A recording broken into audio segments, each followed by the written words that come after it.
So, welcome everybody, welcome back to FAB for another week of great games with FAB on the CTL League. This is our second week, third game of the week, second week for the CTL League. Today, Alexandros Argyriou is facing Philippe Paquin. Right now the score is 1-1, and here we have our third match of the day, Briar versus Lexi. So, it's been an interesting week. We barely managed to tie the series 1-1. So this will be one of those deciding games for the upcoming week. So, a quick reminder of the rules. Every team has 5 different players assigned to 5 different heroes, and each week they are randomly paired against another player and another deck. So each hero can only be represented once, and each player may only play once each week. So right now both players have used right now, Separatist Union has used their Bravo Star of the Show, FAB has used their Chain, and we've seen on the second game of the week a Prism Mirror. And right now we have a Briar Warden of Thorns on the hands of Alexandros Argyriou and a Lexi Livewire on the hands of Philippe Paquin. So Lexi, even though she hasn't been much popular since Aria, managed to get some ground with the latest Bravo Star of the Show meta. It's been interesting how to which tools she has to use in order to be able to face off against deck like Bravo Star of the Show, which is probably the reason why this deck has popped up again, and because of probably how good of a game she has against a deck like an aggressive Rune Blade like Briar. So most Lexis nowadays have followed either the completely no fuse build, aiming with these good older generic cards, aiming to to immobilize as much as possible the opposing heroes like Starvo, who is traditionally one of those decks that really doesn't like to block, or to or the more traditional and more loved one build like an Ice Lexi. So traditionally Briar struggles a bit against a deck like an Ice Lexi because Briar really wants to attack. See, we've talked again how important it is for Rune Blades to have their whole hand in hand in order to keep the pressure up each turn. And the Frost Lexi, even though she has a bit weaker cards compared to some other decks, it really forces the opposing decks to block her arrows because most of her attacks are at a point that if you are not able to attack a card like any fused frost arrow, see you will not get to have a turn. Right now both players have rolled the die. It looks like that Philippe, the Lexi player, had the opportunity to choose which player will go first, but we haven't seen any action yet to understand who is going first. I'm guessing that Lexi wanted the Briar to have the first turn because of how strong the Voltaire is in setting up during your opponent turn, especially on the first turn of the game, and because we haven't seen him taking up his Fiendal Spring Tunic.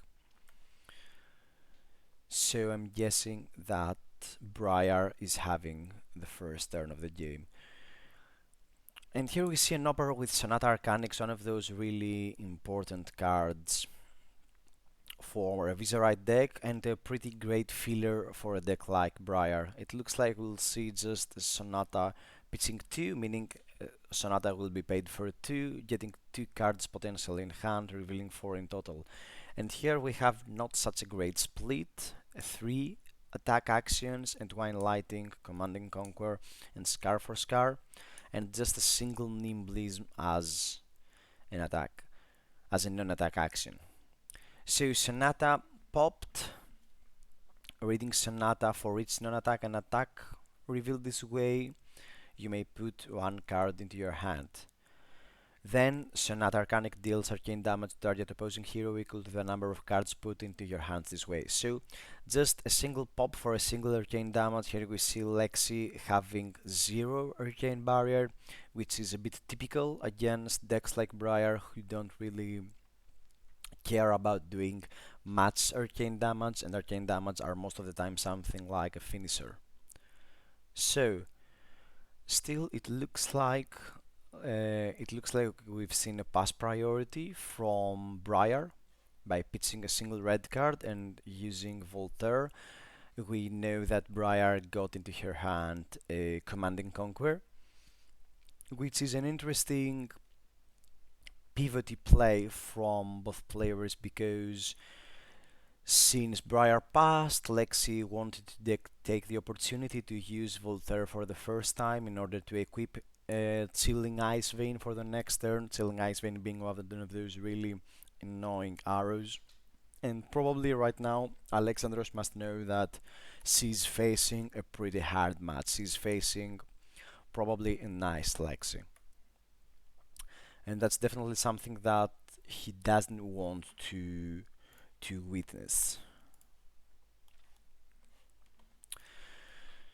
So it looks like that we might have some action because right now the priority goes back to the Briar player, and if the Briar player chooses to pass again, potentially baiting the second activation of Voltaire before declaring if he wants to attack or not, and the Lexi player as well chooses to pass, Briar will no longer have an opportunity to put a card to make an attack and potentially threaten the destruction of Lexi's arsenal.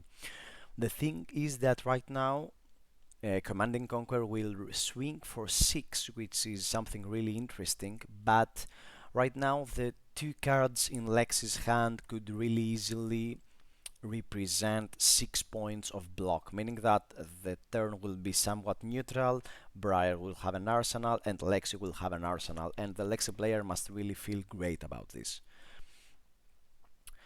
It looks like we will see a naked Revel in Runeblood being played. Revel in Runeblood requires you to have played both an attack action and a non-attack action in order to give you these much needed 4 runes and tokens.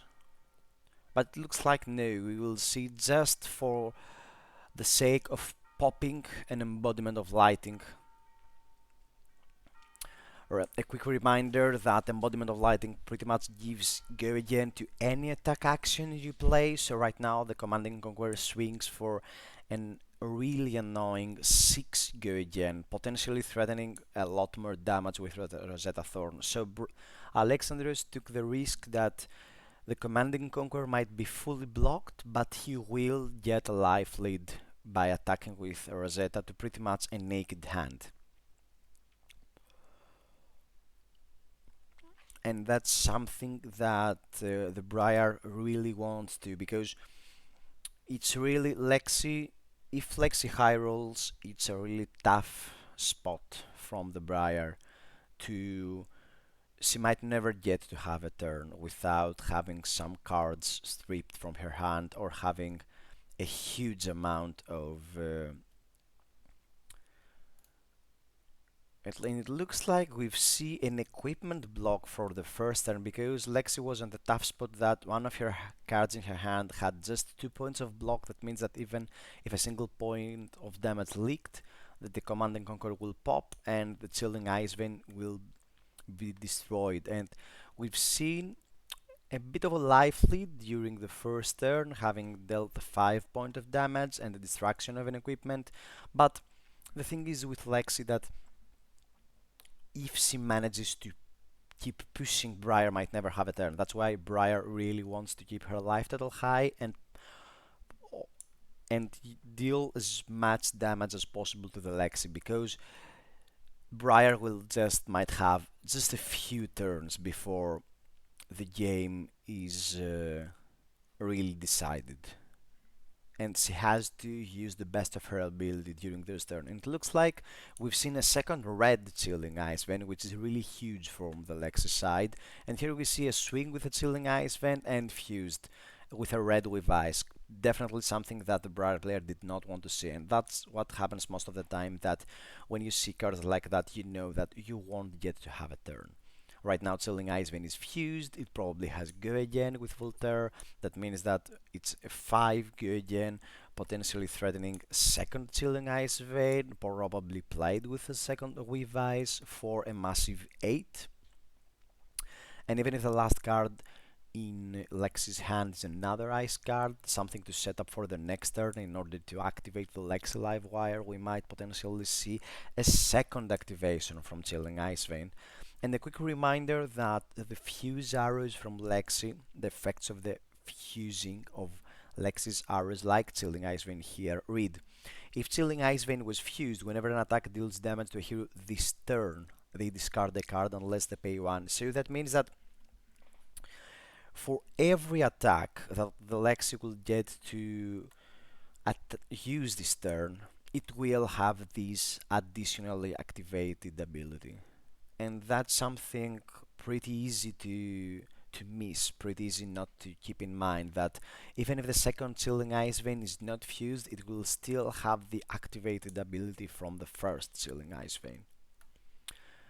And here we see why sometimes it might get even worse if the Lexi player has a second ice card in her hand.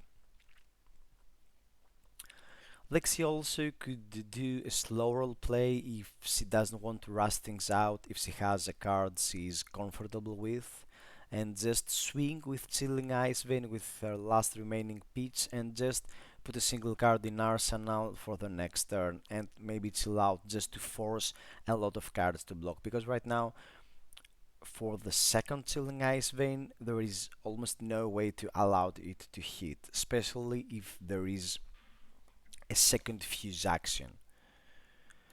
So right now Briar would really hope to have a card in arsenal, but it looks like no.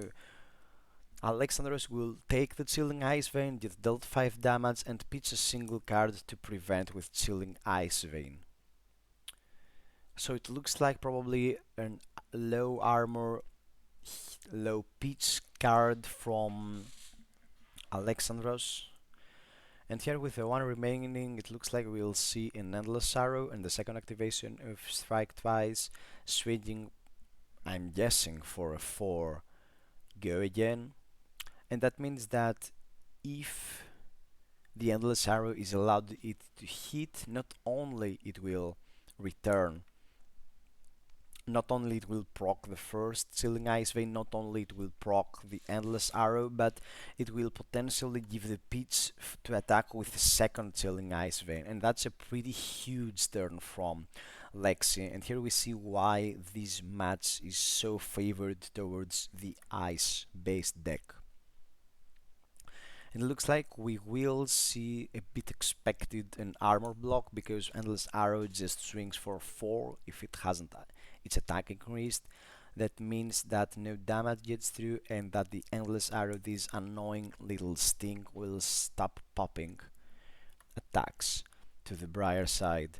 And the Briar, Alexandros managed to sacrifice a bit of equipment, but managed to have a turn with 3 cards in hand, even if he had seen the threat of a red Chilling Ice Vein. But right now, Lexi is on that sweet spot where she has a great life total, she has 2 cards in arsenal, one of those is an arrow, the second one is a nice card, so she will have a pretty huge turn, unless Briar manages to do something really annoying to throw her off. But really that's not the type of game that Briar can play actually, because even though if her cards, Briar's cards, are so valuable and have... Oh, here we see the second Command and Conquer. That's huge from the Briar side. Having this disruptive card, this way to prevent the 6 card hand from Lexi. And here we see a Channel Lake Frigid and a Chilling Ice Vein being blocked, but even if it feels like that Lexi managed to dodge this Command and Conquer, she really didn't like to use a blue card and a blue arrow from her hand in order to prevent the Command and Conquer, because she really wanted to do this huge turn right now. And here we see the face up red with ice from Lexi, giving this so annoying frostbite to the Briar player. And here we see a pretty clean play from her side again. And it looks like we will see a pitch of a Seek and Destroy in order to attack with a Chilling Ice Vein, which will be fused by a blue Winter's Bite. Now just imagine this turn if she didn't have to block with 2 cards from her hand. She would still be able to pitch probably either the Winter's Bite or the Channel Lake Frigid and still maintain a blue card in hand and still maintain a nice card in hand. She could also potentially play the Seek and Destroy, swinging for a great number. Right now we see a pretty annoying turn with an 8 Dominate from the Lexi side. That means that The Chilling Ice Vein will pop. It will force to remove one card from the Briar's hand, that being either to pitch or to discard the card, so probably pitch because just a single point is not enough. Lexi could potentially activate Shock Charmers for a second activation, but if she wanted to go down that line, she probably would have chosen to pitch the blue card. But no, the Chilling Ice Vein wouldn't have an effect. No, that's wrong. I'm sorry. She could potentially do that, but what I'm guessing is that Lexi will want to keep up the pressure next turn because he had the pretty disrupted turn, but still it's so annoying from the Briar side. Briar would really love right now to have her whole hand to play with. It looks like again we will see no block action being taken from the Briar side, taking the 8 down to 27. And a quick reminder, this is just the second turn of the game. And it will have a Chilling Ice Vein activation, and here we see Briar being forced to remove one card from his or her hand.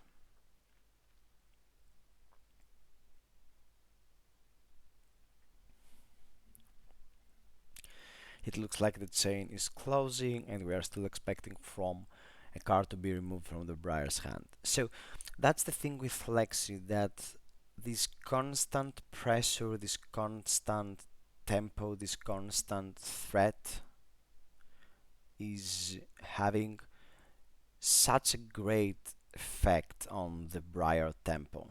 It has such a great influence on how Briar wants to play out the game. And Briar really, as it looks like, she really wants to keep the pressure up. That's why declaring not many blocks, but all these valuable non-attack actions from the Briar side do not have the attack value that matters. So here we see an Enlightened Strike being pitched to the Ice Vein, and that's it. We go to the end of the turn. Lexi put the blue Winter's Bite into her arsenal, and we hit again Briar's turn. And here Briar again is a bit crippled with Frostbite and just a 3-card hand. And Lexi will just keep doing this over and over. And here it looks like we've seen a Scar for Scar having a low life total. One of those great comeback cards from Briar. One of those great additions to the Briar arsenal. Pretty much from the moment she appeared into the meta game, Scar for Scar was pretty much a staple into her deck.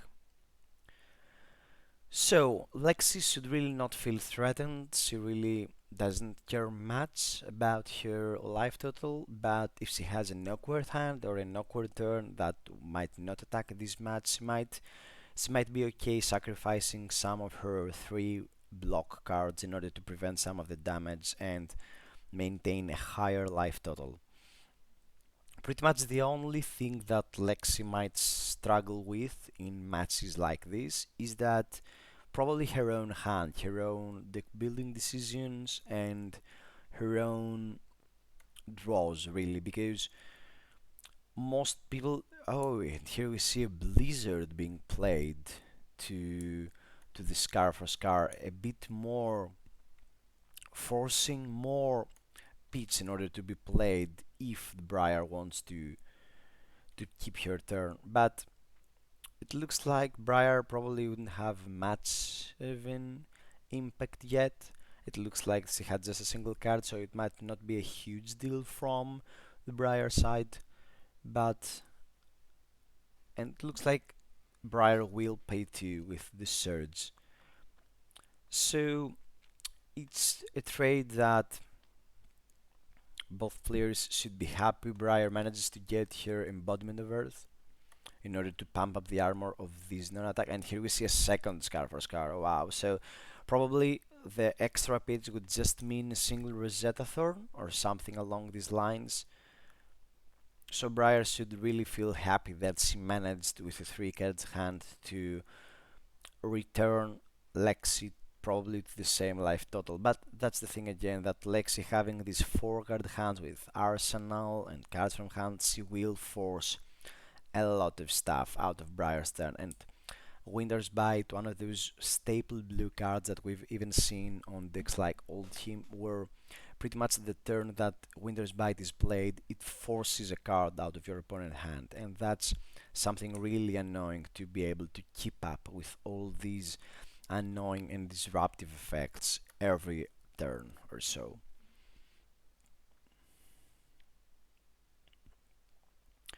So Lexi pretty much didn't really care to block. That means that we should be expecting at least a decently aggressive turn from the Lexi side.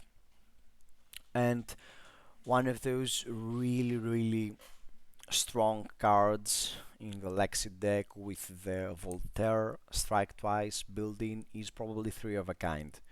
Three of a Kind is a non-attack action, a red non-attack action that costs 1 and allows you to draw 3 cards, forcing you only to play cards from Arsenal during this turn. But Voltaire just so easily walks around this restriction. And here is another reason why this match, even if it looks like an aggro mirror sort of deck, having cards like this in the Lexi arsenal really kicks off.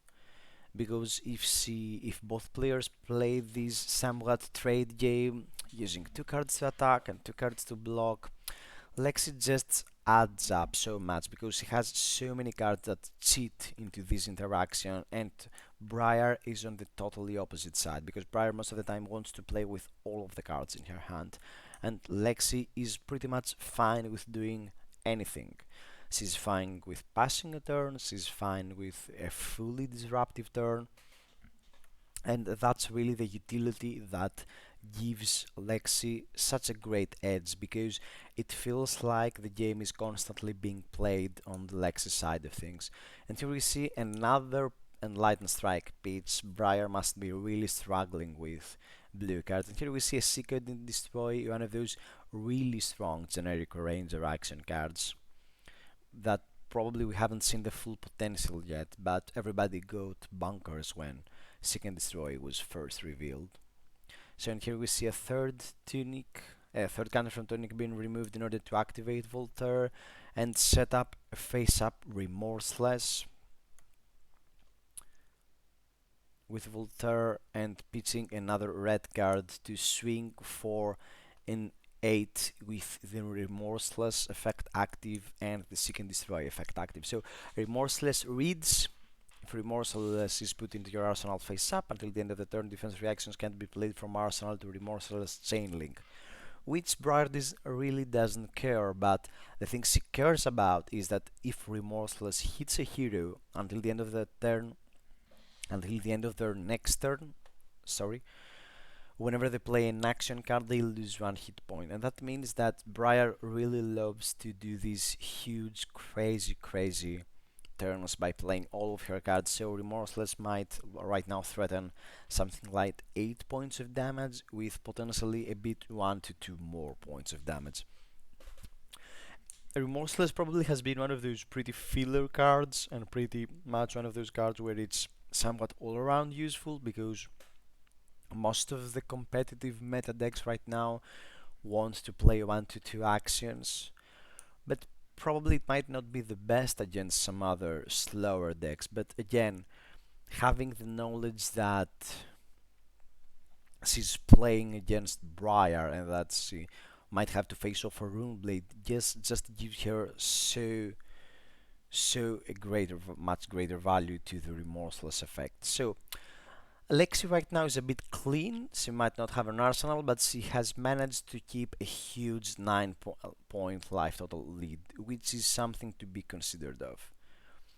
And here we see Nimblism being played, pretty much one of those staple Briar cards, just a 0+3 go again to pretty much most of your attacks. And here we see a Scar for 7 and go again, +3 from the Nimblism and again go again. So it's pretty great that Briar managed to find all of her Scar for Scars and keep the pressure up, but right now we're at that point where Lexi is really starting to threatening lethal to the Briar, because 16 points of life is not something to be that much scared of. So there are still two floating. Scar for Scar swings with 7, so even if Lexi takes the whole package, getting the 7 from the Scar for Scar and another 4 from Rosetta Thorn, Rosetta being one of those cards where it really makes the Briar deck shine, she still manages to go down to a healthy 16. And the reason why I'm calling this healthy is because most of the time it will be Lexi's. Oh, and here we see a value block with New Horizon. Looks like Lexi really knows about this matchup and how a great opportunity it is to block with New Horizons, with the 2 block from New Horizons right now, because she's at that spot where she doesn't have much of an arsenal, and it looks like she will choose to maintain a bit of a health lead to probably set up a later turn. So right now just 2 points of damage will go through, and another Rosetta, leaving her to a massive 21 life total. I'm guessing she won't take any time blocking. Yeah, that's correct. And she will maintain a 3-card hand with Lexi, so that could mean a lot of things from the Lexi side. But that's the thing what happens with Lexi and with Flesh and Blood, really, where if you are the one making the decisions of how the game is going to play around, most of the time it's it's really hard to make it wrong. It looks like we'll see a red Icequake reveal.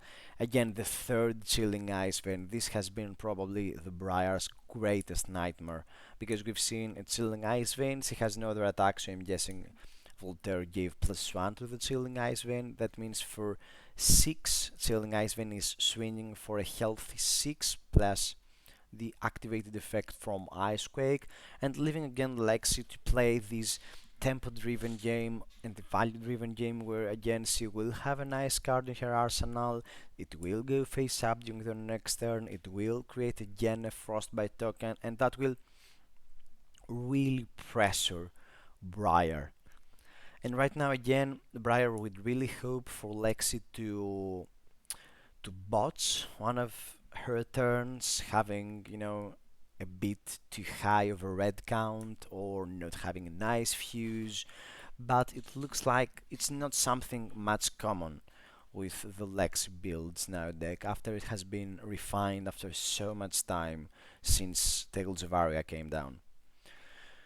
So Briar has managed to maintain her equipment, so here it might not be the end of the world from the Briar side, because she still can use the Arcanite Skull Cap or the Grasp of the Arcanite and just block with a single card, but I'm guessing that she really wants to have her full hand. I mean, these past few turns where she had to pitch these red and lightning strikes in order to pay for effects from the Lexi side has been just so devastating, because the reason also that Briar is running Snapdragon Scalers, these so strong corset legs, is that cards like Enlightened Strike get or Snatch get so much value, and having to block or pitch those cards, it just feels so bad when playing a deck that really struggles for value like Briar. Here we see this is not probably the end of the tunnel, and so far Philippe has managed to play this game wonderfully. He really managed to block, and here we see a double block from the Briar side.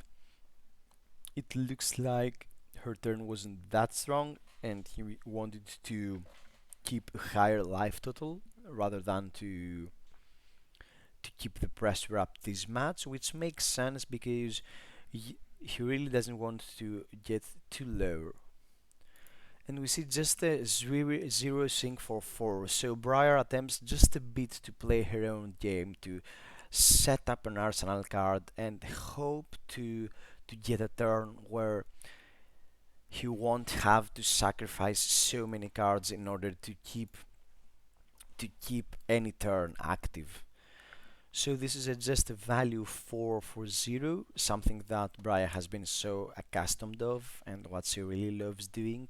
But really this is up again to the Lexi side. So a fatigue shot, one of those cards where pretty much it was a tech card to face decks like Bravo, Star of the Show, and pretty much one of those cards that really gave value to facing deck and the fighting chance with Rangers against decks like Guardian. But in a lot of cases, it has moved from this fringe sideboard card into a pretty stable one. So just a single point of damage gets through.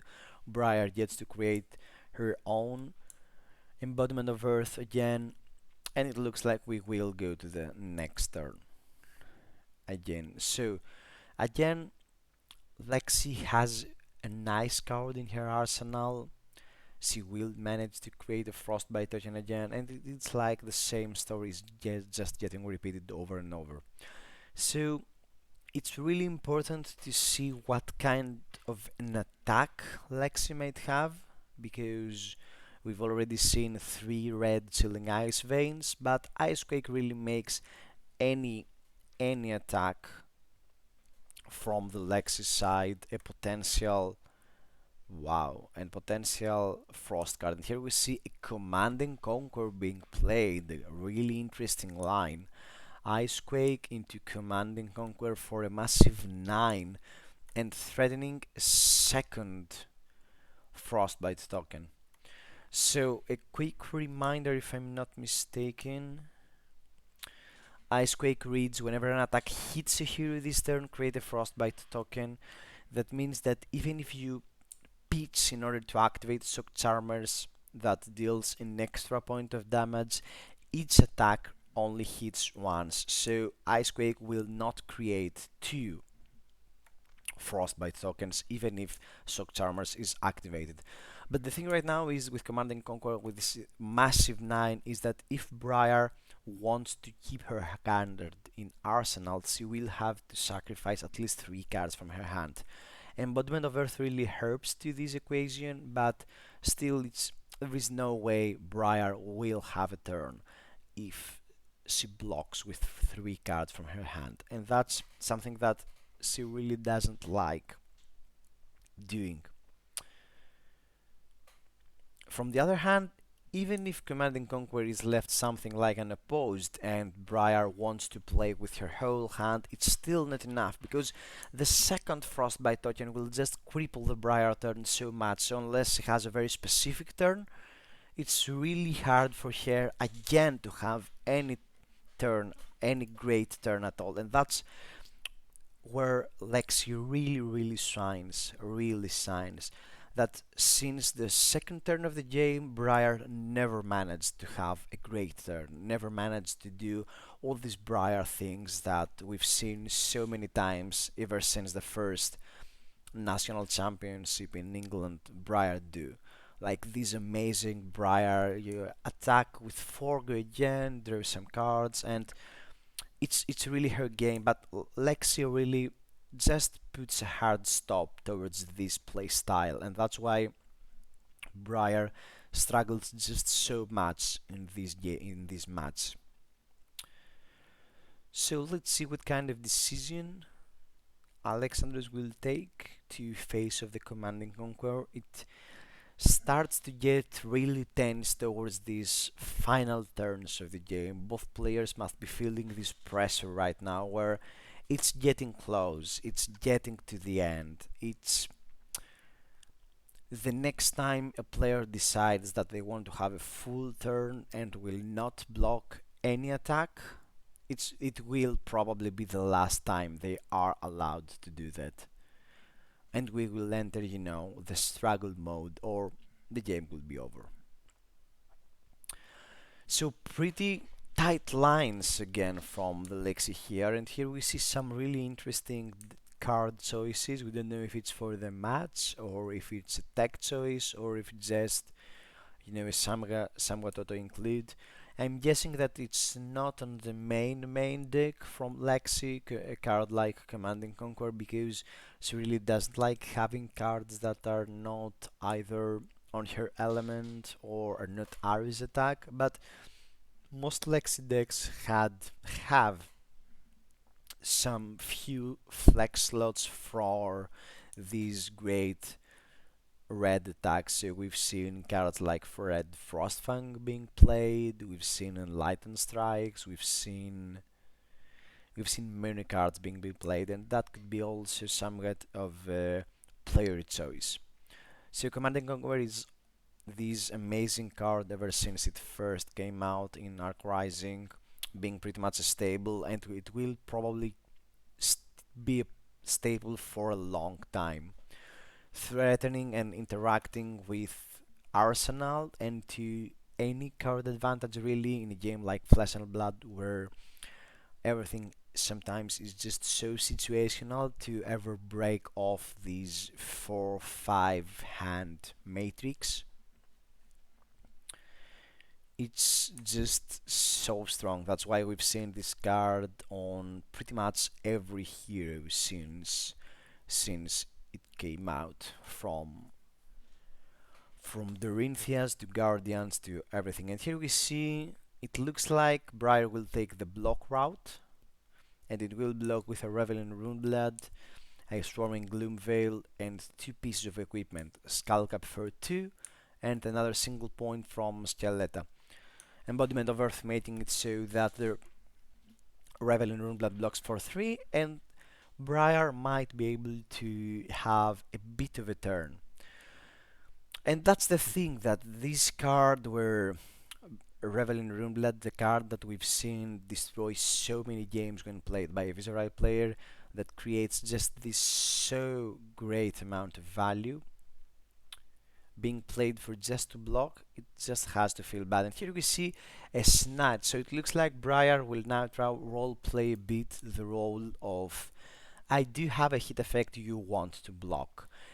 Having still the Snapdragon Scalers open means that if this attack hits, that Briar will get to have a go again with Snapdragon Scaler, draw an extra card, and potentially threaten a much bigger turn during his or her turn.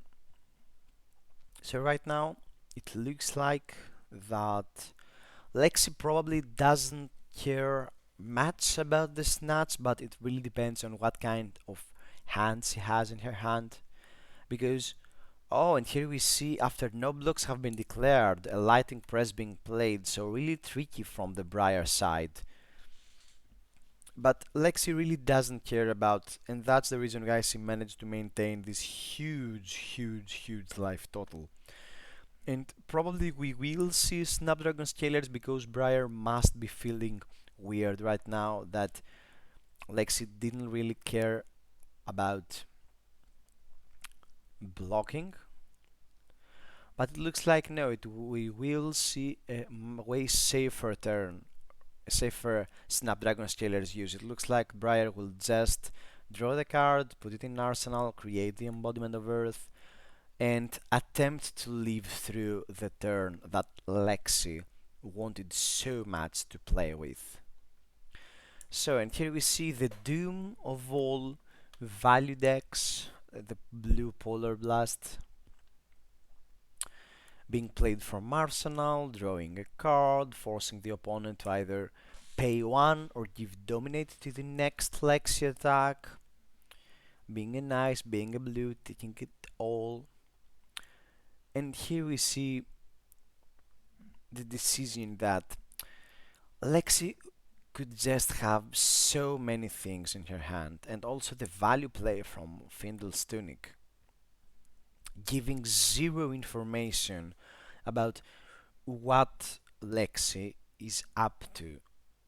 And the thing with having these strong attacks like Command and Conquer, or all these Tikus, their aggressive attacks, could just threaten so much. So right now Briar doesn't know if she's faced with a huge damage turn or if she's faced with a huge disruptor turn. So Most of the time, what you don't really like having to pay for Portal Blast, because if Lexi has no other effect that forces you to pay, a lot of the time you might have to remove the card from your hand without much of an effect, and that gives Lexi just so much value. And again, removing cards from the Briar's hand is the way to go, is the way to set down a deck like her. So it really goes close. Lexi has managed to maintain a healthy 13 life total, meaning that it's not easy with a 2 or 3 card hand from the Briar side to threaten lethal, so pretty much she will always have the the option or the opportunity to block, and she will again be able to take the decision if she wants to go the defensive route or the aggressive route, and that's something that Briar really wants to stop her from doing.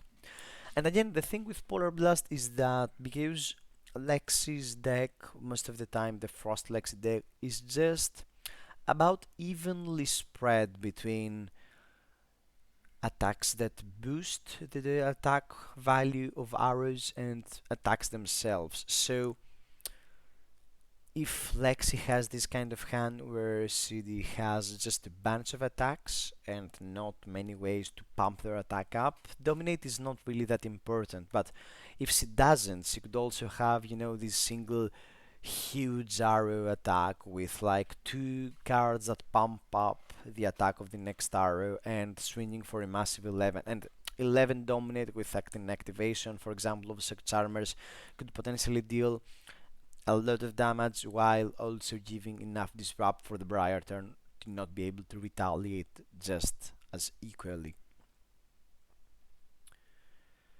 So, this is probably Polar Blast being one of those really, really strong cards in the Lexi build, and pretty much only in the Lexi build. So here we see a blue with earth being pitched from the Briar side, having to floating, so he's still to be expecting some kind of a disruption card, so having this to floating might help. But the thing is also that if Briar right now is able to maintain a healthy life total, Lexi might soon not. Oh, and here we see a blue Winter's Bite being played from the Briar side, and that's a good call from Briar that she was lucky enough to pitch a blue card in order to pay for both of these effects. If right now the Dominate would have gone on, this could have been devastating. And right now, pretty much we see a bit of a simple turn from the Lexi side, just a red Frostfang for 5. So not much else to be expected from the Briar side, and the masterful play with from the Lexi side is that she played the Winter's Bite, meaning that Briar could potentially just leave the Frostfang to hit, paying the 2 remaining floating to pay for Frostfang and maintain her 4 card virtual 4 card hand counting arsenal in. But because she also had to pay the next one with Winter's Bite, right now Frostfang threatens to take another card from her hand, and that's why it's so important that she managed to do this line. Briar's life total right now is also more than Lexi's for the first time pretty much in the game, and that means that she's not able to block with Arcanite Skullcap. She just has a single point of armor in Grasp of the Arcanite, so Frostfang could potentially, wow, threaten 2 cards, but Channel Mount Heroic being one of those non-attack actions with 3 value, turning to a virtual defense reaction, and that has to feel great from the Briar side. And Lexi put the card in Arsenal, just lost a single card's value there, but she has to feel great. She still has 13 points of life. She managed to cripple Briar just a bit, her being forced to block with Channel Mount Heroic and pitch a blue card. She might not have much things to do while also creating the Frostbite under her control. And here we see a Command and Conquer. Wow, that's a great retaliation. Here we see how important Command and Conquer is when faced against decks like Lexi, because with a single card she managed to play a pretty annoying turn. Right now also Lexi has 0 points of equipment apart from Fiendel's Tunic, of course, left. That means that she probably will have to sacrifice 2 cards from her hand, and there are a lot of 4 card hands with Lexi where she might not have exactly what she needs in order to block with 2 cards and still be able to retaliate. And that's a huge turn from Briar, and here she might see some light in the tunnel. That definitely brings up Briar against, gives Briar a fighting chance against this really hard match.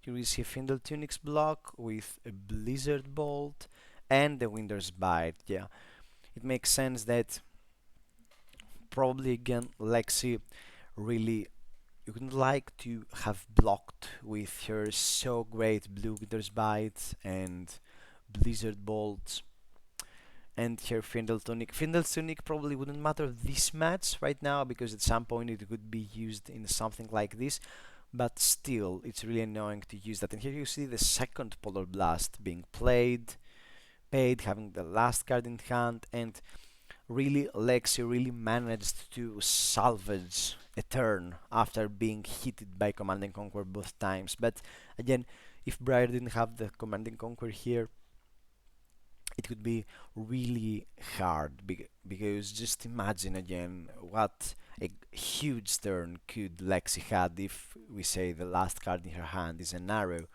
with a Blizzard Bolt and a Winter's Bite. She could get to this point where Briar would have to force probably with the whole of her hand. But again, we are at the same point where right now pretty much all of the Winter's Bite have been either being pitched or played, so there is no other Winter's Bite to be afraid of.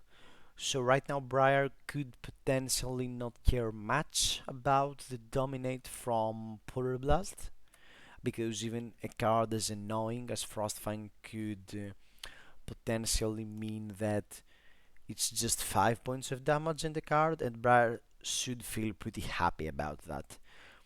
But also having Dominate means that Lexi could do a huge turn. So, and we see a Command and Conquer right now. Okay, so Lexi has been a bit unlucky because she has been almost through half of her deck and she's played 0 3 of a kind so far, and that's one of those cards that's just so important.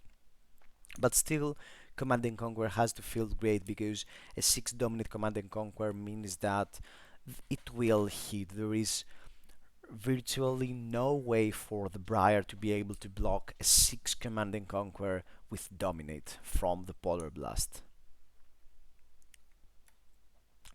And that has to feel bad for the Briar because she might really want to set up cards to come back or to cheat a bit more damage from the Lexi side.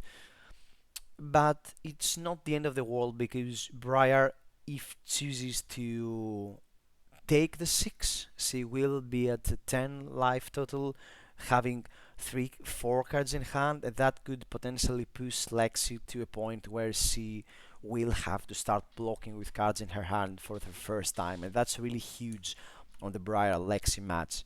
So it gets really close how both of these players manage to play these huge attacks, these huge disruptive attacks from their end. And it looks like that Briar is still thinking about, because even if Briar blocks with 2 cards, she might still be able to have a turn, even though if she has the Frostbite with Arsenal and 2 cards in her hand. Right, it looks like Briar will take the 6 down to 10, destroying a Blue Sting of Sorcery, one of those cards where it's okay. The good thing with Briar is that a quick reminder that this Sting of Sorcery was the card that was drawn off the Snatch and immediately get put into Arsenal, and Most of the rune blades have something like this, where pretty much 90% of the cards are arsenalable.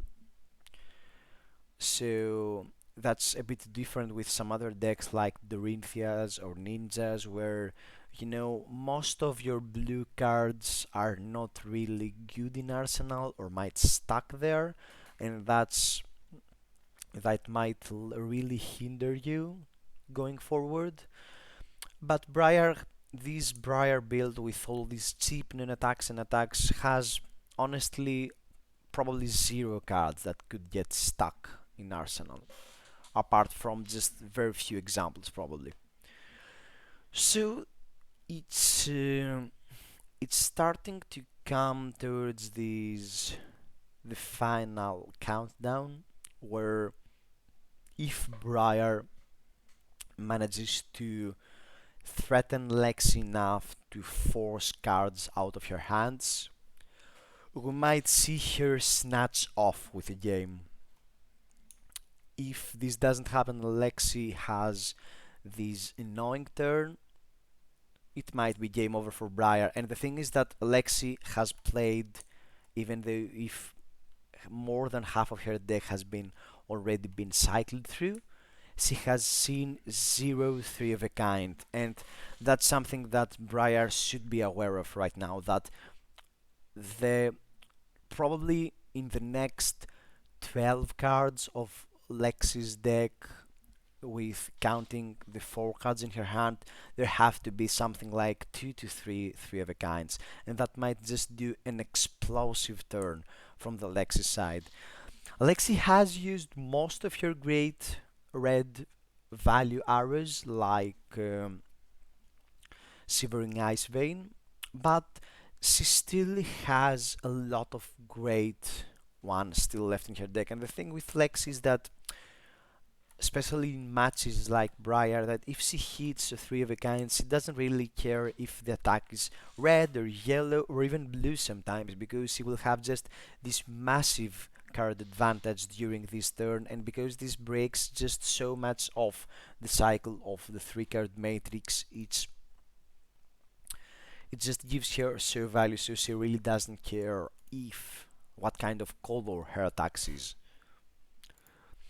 So right now there could be a potential blizzard threatening, because 2 turns ago Lexi allowed an attack to go through, and while having a card in arsenal still maintain the card, and that card could be a second blizzard being stuck in her hand.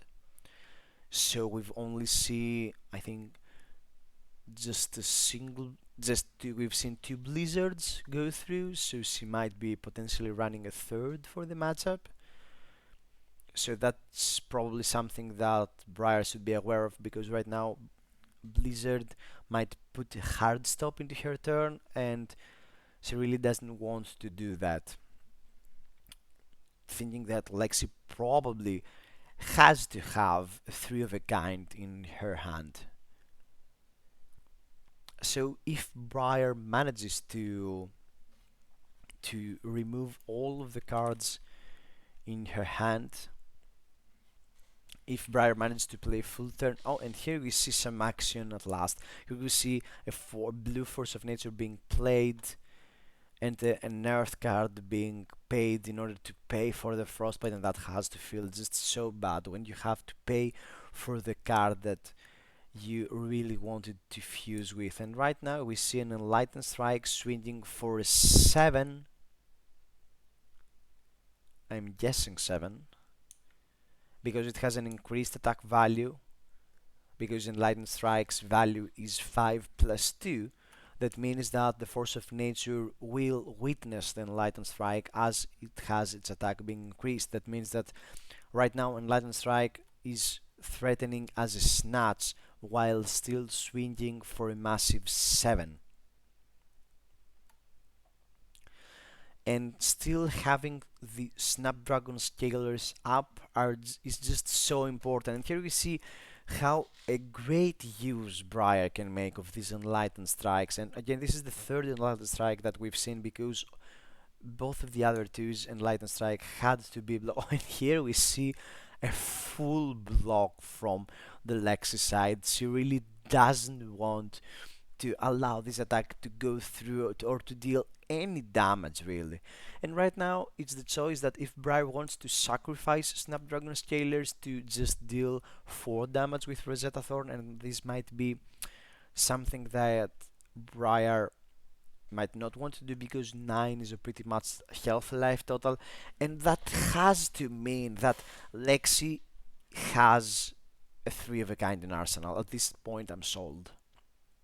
Lexi probably choose to have this line because she has a 3 of a kind in arsenal, and she could potentially, while take 0 damage, make the risk down to 0 almost of failing, getting dealt 0 damage and still probably having a turn. And here we see the card. No, it's a red fatigue shot. It looks like she still wanted to play this value game. She wanted to have as much time because she has to know. I mean, we've played, what, 8 turns, 9 turns, something like that. She's seen something like 40 cards have been played in this game, and that means that in the last 22 cards of her deck, there are 3 of a kinds. There is just such a huge chance of drawing them right now, and that's something that really could put the nail to the coffin in the Briar, and definitely what she's looking for to end the game. Fatigue Shot being one of those really value cards where it's 1 for 5, which is pretty typical for an arrow, and having these somewhat pseudo attack reduction effect means that probably a 4 attack from the Briar side might still be just a 2, so it's a little of value there, but there is no disruptive effect after so much time from the Lexi side. And the Briar, if she has one of those cards that she wants to have, she might just take the 5 and potentially dealing the last 13, because right now Briar has no Frost Bites and still managed to keep the Snapdragon Scalers.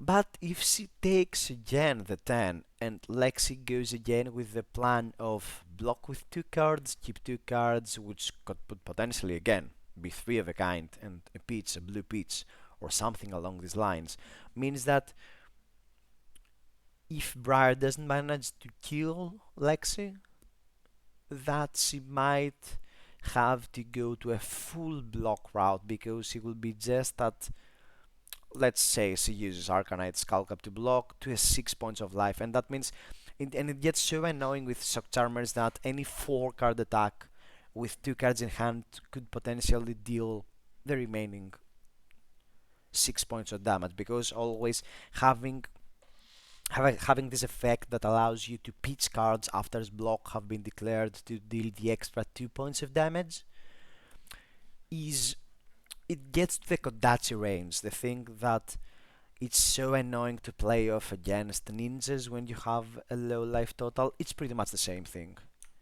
that you cannot play match around Shock Charmers while having a too little of a life. So Briar is again up to a decision, but the thing is, if Briar sacrifices to match, Lexi has 13 life total, so even if Briar threatens something like a 7 point of attack, 6 is a pretty healthy life total, and the Shock Charmer having the Spell Void too, honestly I was never expecting it to be so valuable against Briar. I mean, having the 2 armor from New Horizons, 2 armor from the Pitch Grapplers, and 2 Arcane from Shock Charmers to stop the 2 Arcane from Rosetta,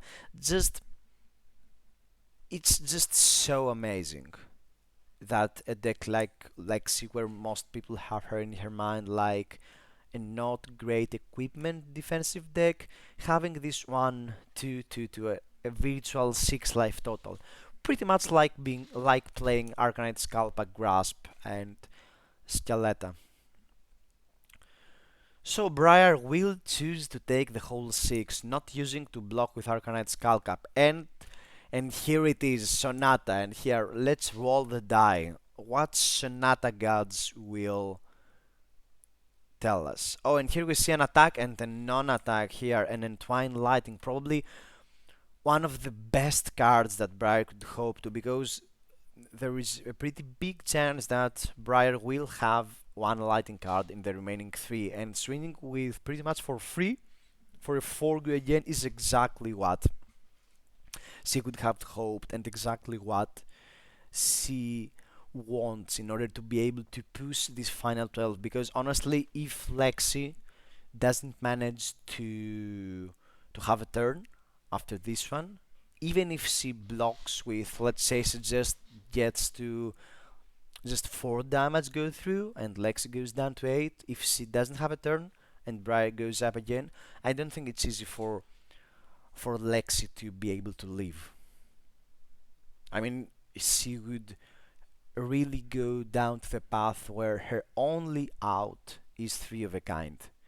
And honestly, we might already be in that spot.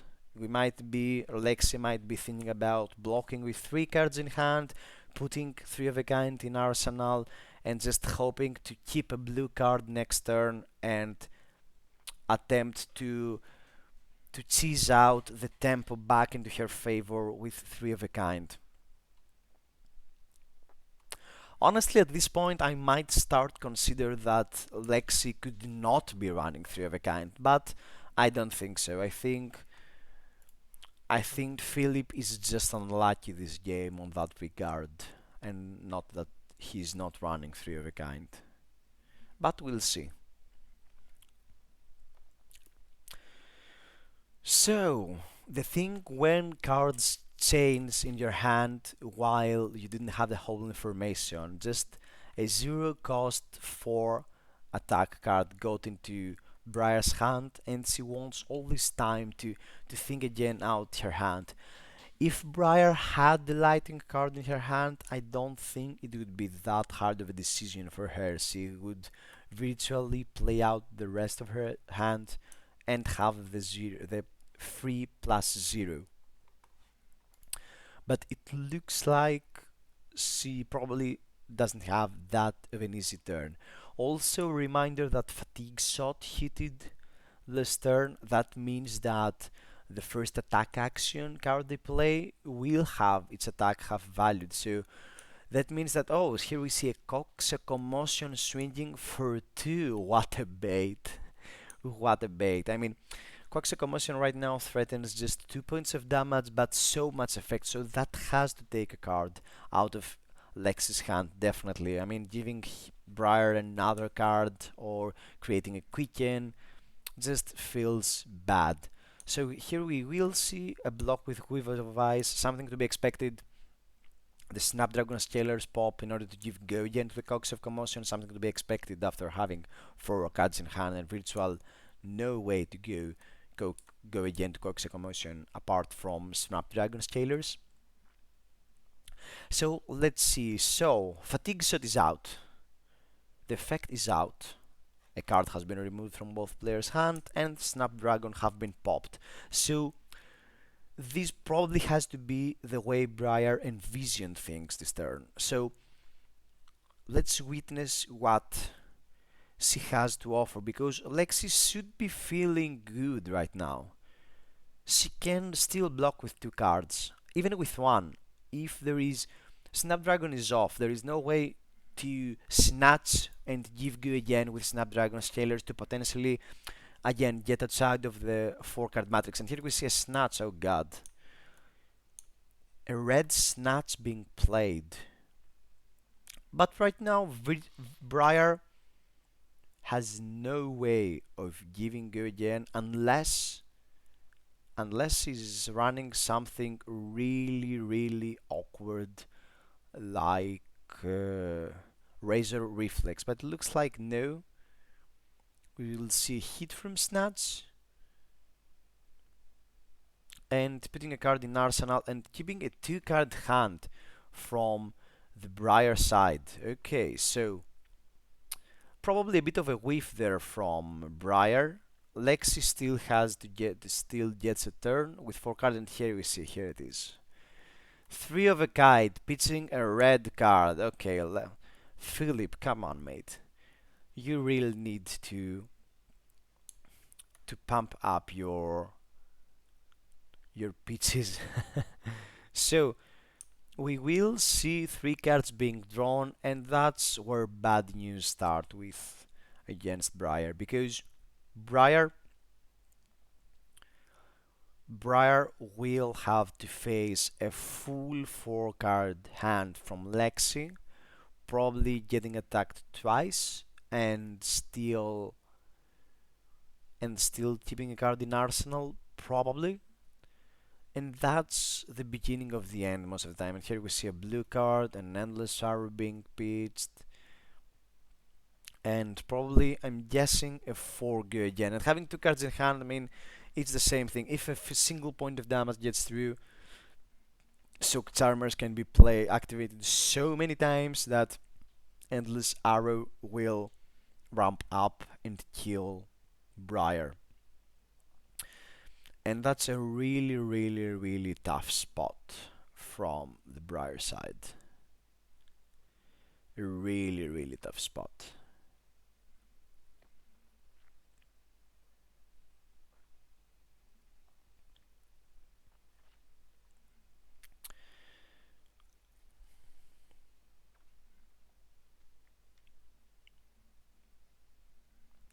So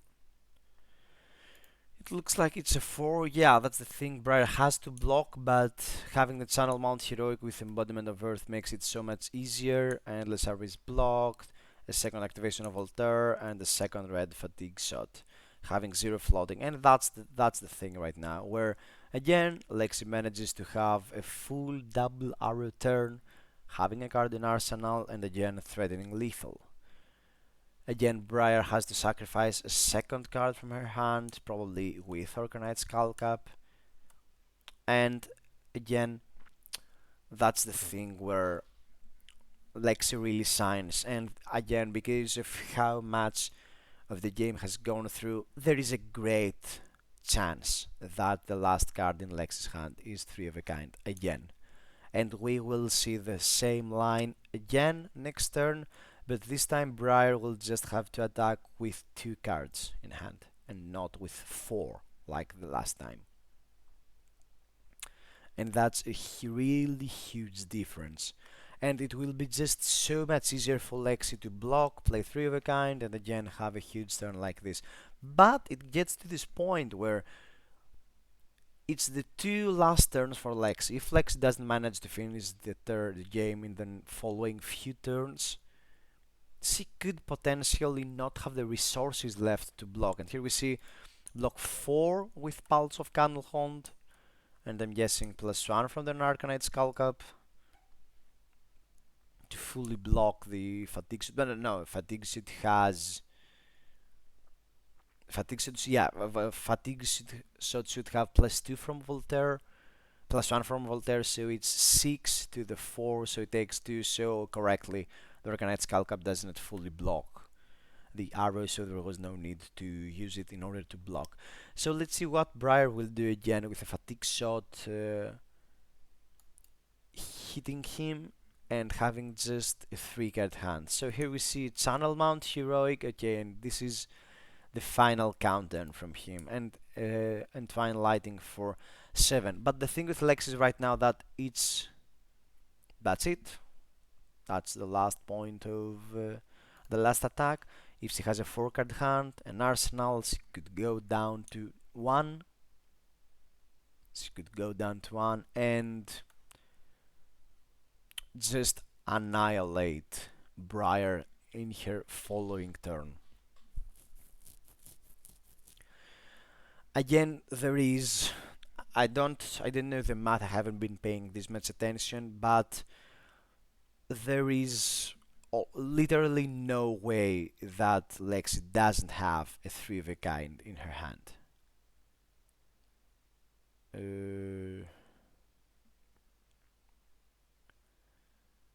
Yeah, I think something has been counted if she was an 8. Yes, so here we see a nice quake being played from the Lexi side, giving the frostbite token. And Lexi will just get to do her own amazing thing. Playing an ice quake, and here it is, ladies and gentlemen, 3 of a kind, the second one, after just so much time. And having an activated ice quake, a blue, a floating already, and 5 card hand with Shock Charmers still up. That has to feel just amazing. I don't think there is a great chance of Lexi living through this turn.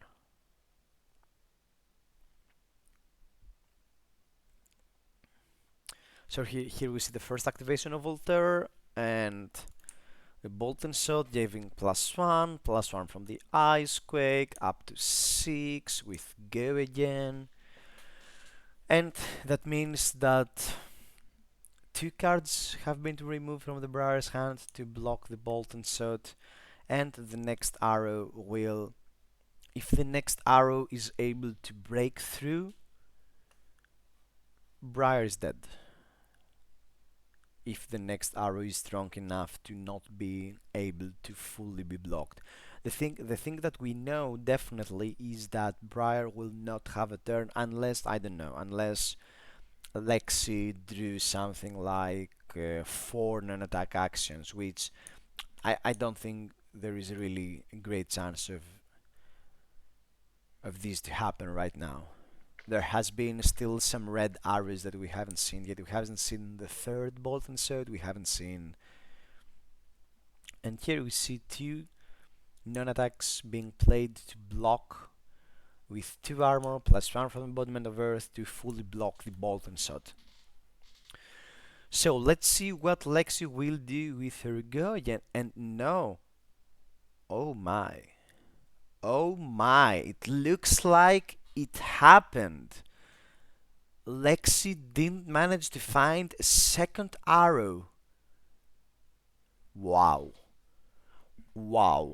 And looks like Briar will get to have a turn. Probably not such a great turn, with just something to pitch and probably do an attack because of Frostbite, but still. It looks like that Briar will get to have a turn.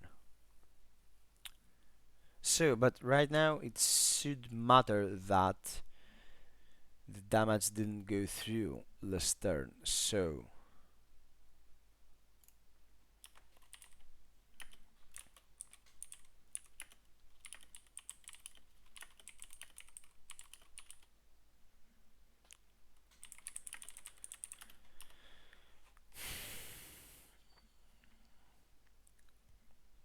okay, so it looks like Briar will have a second turn, and it looks like the Channel Mount Heroic is still up. There hasn't been an attack.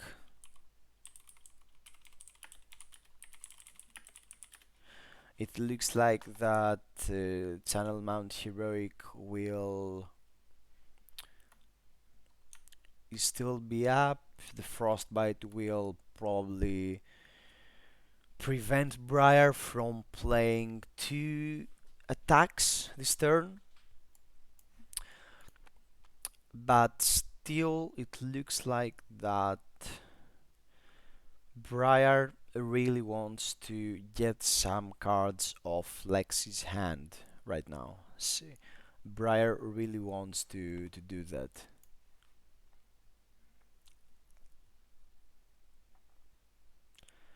So let's see. The thing is that I'm not sure about the third 3 of a kind, but if not this round, probably the next one. We are at this point where the life totals, the decks have been cycled once. That means that Not a lot of red attacks have been left in Lexi's side, but we should witness the last three of a kind soon. It's interesting that Lexi didn't want to cycle through her Soak Charmers with her cards, so I'm guessing she has probably a red non-attack action and three of a kind in her hand, if I had to guess, because she didn't choose to activate Soak Charmers, so she pretty much knew that she will have an arrow next turn, and with a red with ice and a three of a kind, any.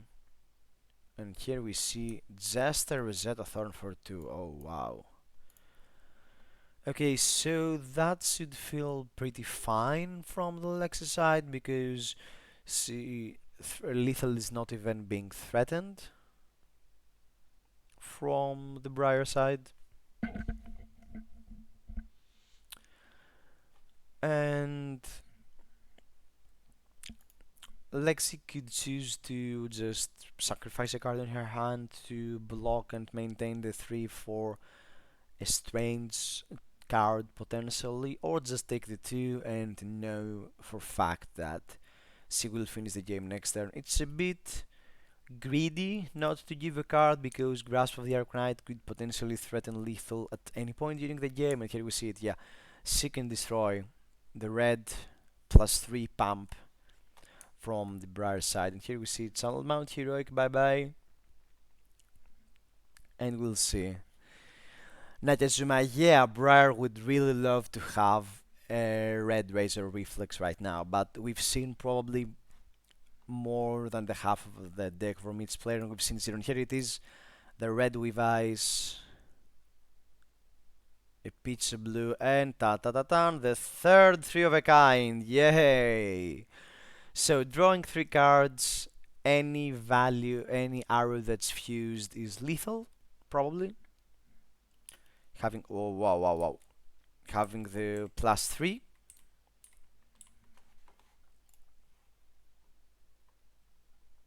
Okay, everything is fine. So having the +3 points of damage, that means that here we see the Volder activation, a Frost Lock, and that's probably the Ice reveal. Yeah, here it is, and here we see a 4, 7, maybe 8 dominate, and that's something that Briar is not able to block unless he's running something like defense reaction, which is definitely not typical from the Briar side. So it looks like it's GG. That's the end of the game. A dominated attack to close up the game. And pretty tight game from both players, pretty clutch play from both players. They both managed to execute their own side pretty well. It's definitely a Lexi favored match, but Briar, as we witnessed, might still could still potentially snatch or steal some kind of tempo and get enough value to kill Lexi because of how well how valuable every card in Briar's hand are. So the Briar really good a fighting point. That Briar really good a fighting point because Lexi just didn't manage to find three of a kind during the earlier turns of the game, and that ended up that Briar, with the brilliant use of those commanding conquerors, managed to steal the tempo during some turns and not being heavily locked from Lexi. But it looks like still Briar didn't manage to find enough aggressive turns in order to finish the game. So that's pretty bad news for us. We are again down 1 and 2 against Separatist Union. That's the third game of the week. We have 2 remaining games tomorrow. So if you like the content, please follow and subscribe. This is your host Saxo. Thank you very much for being here, and we will see you tomorrow for the finale of the second week of the CTL League, and that's just a few days before we start packing things and go to Krakow for the calling. So I guess I'll see most of you there and see you around. Thank you for staying with us.